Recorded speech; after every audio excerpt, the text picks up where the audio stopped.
Welcome. Today's team we'll be discussing is the Los Angeles Rams. So here we go. Let's get right into it.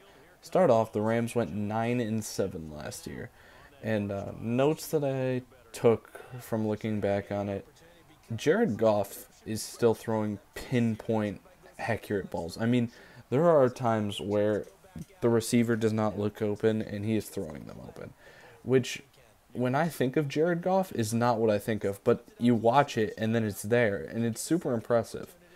It's it really does look like he's a very underrated quarterback for how well he throws the ball in some plays. Cooper Kupp's a baller. Cooper Kupp is an absolute tremendous receiver, and he's just an he's a great talent, and he's a lot of fun to watch. Next, they had a lot of primetime games last year. I would just say, as a note to the NFL, even if you think like a team's like a really attractive team and they should have a ton of primetime games in a season, I'd really limit it to like 3 or 4 per team max. Even if they're a really good team, like, want to see a little variety. There's plenty of teams to pass around primetime games. They're still one of the best play action offenses in the NFL. The scheme that Sean McVay designs based off the play action is still tremendous. They run it very well, and the one thing you have to worry about here is the play action going to be as believable in the future? If you don't have Gurley in the backfield, you're going to need to get Darrell Henderson, Malcolm Brown, whoever the RB1 is going to be there this year, going to really have that play action scheme get back to the success that it's had in the past. They really didn't utilize, I guess I didn't even think about it, but when I was watching, I was thinking about it, and they really didn't utilize Cooks a ton. Before, what I was saying is that during the season I didn't notice it, but now rewatching it, they didn't utilize Cooks a ton. So it really makes sense that they would drop him to gain a higher pick in the draft this year, because he wasn't creating any crazy plays. The receivers that were making plays were Robert Woods and Cooper Kupp. And then at other points, it seemed like Josh Reynolds may have even been the third receiver. Actually, though, I should check injuries. So I just checked their injuries from last season, and Brandon Cooks missed 2 games with a concussion. So I guess there's a little bit to say for that, but still, even then, he played 14 games, and he really didn't seem like he was a huge impact in most of them. So I think it really makes sense for them to move on from him. And next thing I noted was, I also just saw this in the injury report. Gerald Everett missed a lot of games towards the end of the season last year, and that's really when Tyler Higbee came on. So Tyler Higbee had a heck of a year, and we'll see if he keeps playing well. Taylor Rapp, safety, very impressive. He was a rookie, pretty sure, and he had a ton of tackles. He had multiple turnovers forced, and he was a key to the defense that I liked. Also, Aaron Donald's still a huge impact. He's going to be one of the best players in the league for a while longer still, even though he has been for a while now. And you can never discount him, so he's a great piece for them to have. Like I said before, they're going to need the run game to get going to make sure that play-action offense is really promising. Next thing to note, first team to reference new logos or new uniforms. So most people have been ripping on these 2 new logos like they're terrible and they're the worst things to ever happen, but I think they look fine. I mean, the LA logo with the Ram connected to the A, I think it looks fine, curves around. Same with the Ram logo. I don't see how so many people can have an issue with it. I really don't know what there is to be mad about. I like them both, and I think the colors look nice as well. Now moving on to free agency. They lost Corey Littleton, Dante Fowler, Greg Zerloin, Todd Gurley, Nickel Roby-Coleman, and Brandon Cooks obviously left. I already talked about Brandon Cooks, so he's not really in the picture for this because I already discussed him. But also, Blake Bortles and Clay Matthews were on the team last year, and they're unsigned now. So, yeah, I think the first person, or the first two people to reference is Dante Fowler and Clay Matthews. One of them will be replaced by Leonard Floyd, who joined the team this season. He'll be there. Greg Zuerlein. I think they were just a little disappointed with him. Maybe they didn't want to pay him as much either, so I could definitely see that as a reason. This team is pretty cap-strung, so if you got to let a kicker go, I mean, I guess that's what you got to do. I mean, we just saw the Chiefs release their punter, right? And so Dante Fowler replaces either Leonard Floyd replaces either Dante Fowler or Clay Matthews. Zuerlein's gone, probably for money reasons. Corey Littleton left, too, probably for money reasons. Gurley and Roby Coleman, too. Honestly, they probably all left for money reasons. But even then, still, I feel like even though all of these players are solid players, they did some stuff to help this team. First off, Gurley's gone. So we're moving on to the draft now. Gurley's gone. With their first pick, they didn't have their first-round pick because they just gained Jalen Ramsey last season. And even though I'm not the biggest Jalen Ramsey fan, I can say that he's a good player. And first-round pick for Jalen Ramsey, I guess I can't fault them for that. They go Cam Akers with their first pick in the second round. And Gurley obviously didn't have that great of a season last year. I already referenced Malcolm Brown and Darrell Henderson. Well, maybe Cam Akers is the number one back. And if Cam Akers is the number one back, then maybe he can get that offense going. If one of those guys can get that run game going, this offense looks mighty dangerous again. Next, they had a second round pick from the Brandon Cooks trade. They picked Van Jefferson Jr. Now, that's a wide receiver from Florida. He may be the best wide receiver in the draft with the last name Jefferson, honestly. That's my own opinion, but to each their own anyway. I watched him, and I hadn't watched him much before the draft, but checking him out for making this video, I definitely think they made a good pick here, and he'll be another good receiver to add to that talented group of receivers with, I'm talking about the tight ends too, Higbee, Everett, Robert Woods, and Cooper Kupp. If he can also be, even Josh Reynolds, I mean, if he can also be added to that group, once again, this passing offense is very lethal already. You know, the only thing you think here is with a lot of these higher picks is I don't know how strong that offensive line is that they've got. I mean, I think there's a few points that they could shore up, and it's kind of scary that they didn't go offensive line till right at the end of the draft. But we'll move on. Terrell Lewis, linebacker. And then also another round 3 pick, Terrell Burgess. So they picked two guys named Terrell right here. But honestly, I love them both. They just both seem like they play fast.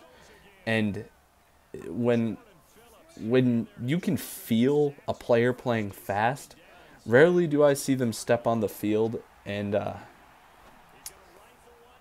underperform. I just don't feel like it happens. And by playing fast, I don't mean pure speed. It just feels like they recognize and attack the ball well.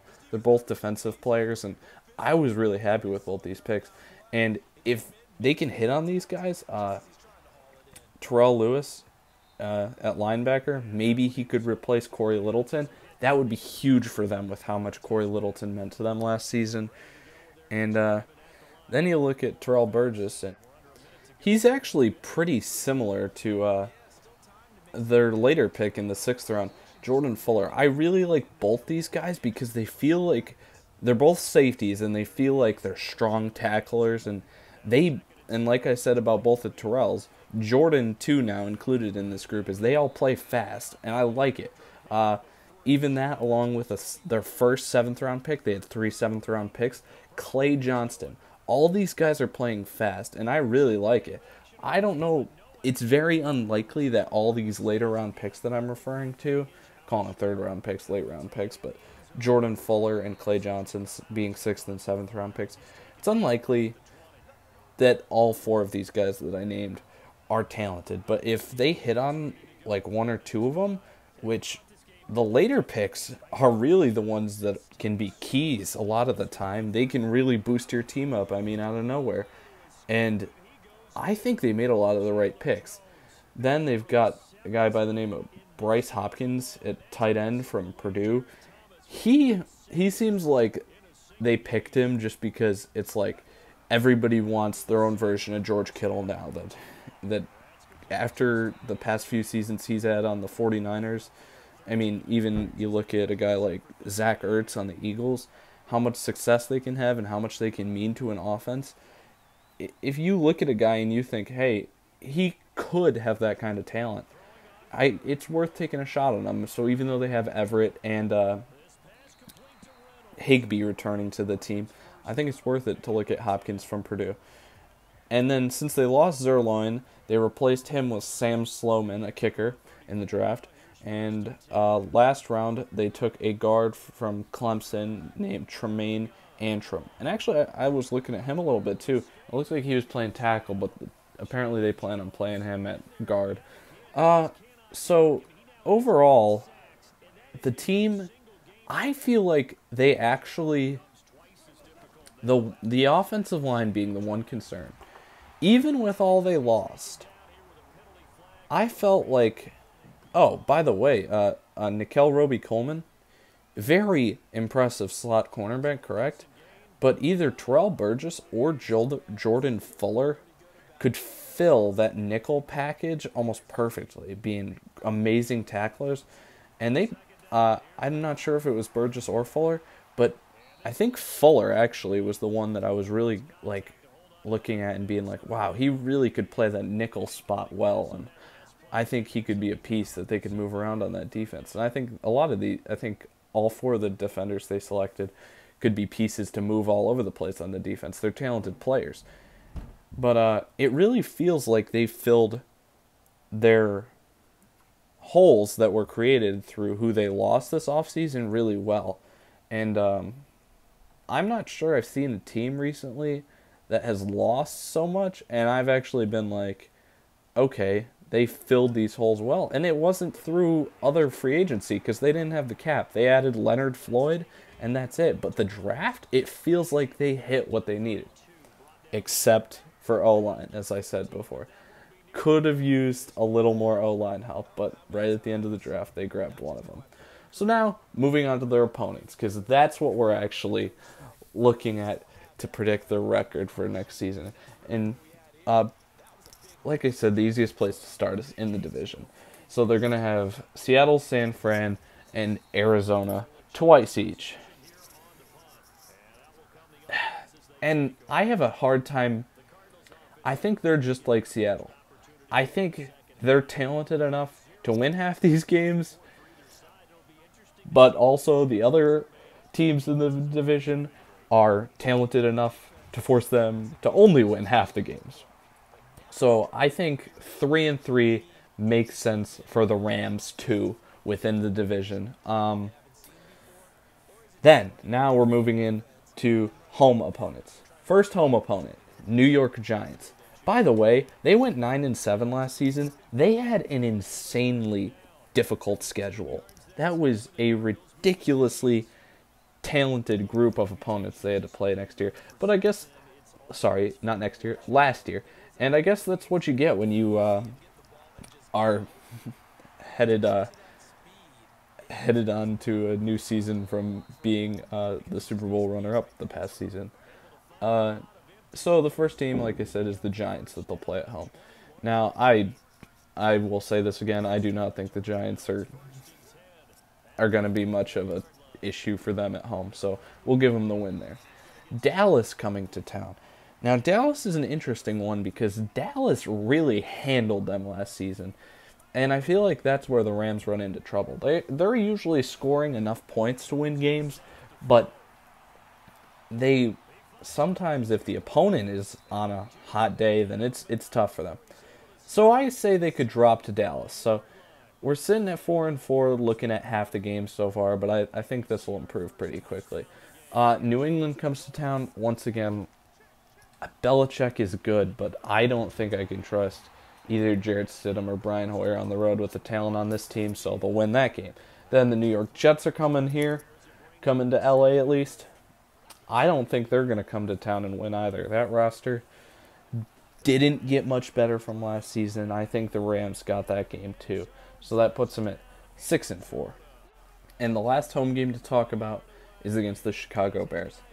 Now, I think Nick Foles is going to be an X factor in this game, obviously, and it's really hard to tell how he's going to fit with that new team. So I think I'm going to lump this game into a category of toss-up games. Games that I could see going either in favor of the Rams or the opposite way. But I've got 4 of these games that I think I'm going to lump into this category. I'm going to lump Chicago, and now we're looking at road games. Chicago, Tampa Bay, Buffalo, and Philadelphia are going to all fall into the toss-up category. Now, this is just like the not the home and away, the divisional opponents, where I said I think they'll go 3-3. I think they'll be able to split. I think these toss-up games are also the games that they'll be able to split. So they'll go 2-2 in those games. I think against Chicago, Tampa Bay with what they added, Buffalo, my team, still I think the roster is really talented, and I think Philadelphia definitely has a really talented roster as well. But I feel like somehow this Rams team is good enough that they could actually pull out half those games, even though all 4 of those teams are, in my opinion, very solid opponents. I think they'll be able to pull out half those. So we were at 6-4 before. That'll move us to 8-6.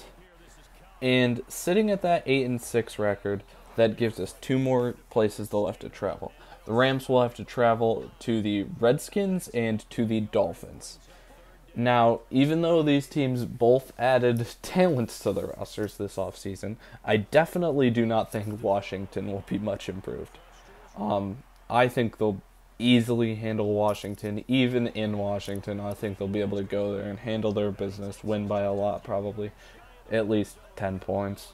Miami, on the other hand, I think Miami will definitely be a tougher team this season, but I think they'll win that game too. So we've got them winning half their divisional games, losing half of them, beating the Giants, losing to the Cowboys, beating the Patriots, beating the Jets, Chicago, Tampa Bay, Buffalo, and Philadelphia. They'll split those. They'll go 2-2 in those, and they'll beat Washington and Miami.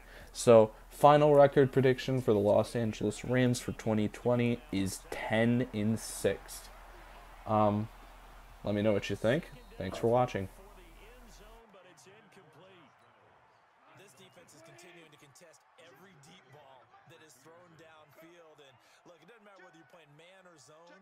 Eventually that becomes man on man, and you've got to trust yourself and go up at that moment of truth and make a play on the football. 3rd and long. It's gone. That's into the hands of Reynolds. And they're going to have another first down as the tackle's made here at the Cardinals' 12-yard line. Even though this offense doesn't have a single point to its name, they're not totally out of this game yet. A touchdown here, they could be in business. And how about that last play? Now they've got momentum going, so you know I'm a big advocate. Get back on the line of scrimmage. Throw another play at them while you've got them rocked on their heels. And he is going to lose yardage here. That's going to go as a loss of 2, and it'll be 2nd down. 2nd and 12 after the first down pass play went backwards for 2 yards. Gone.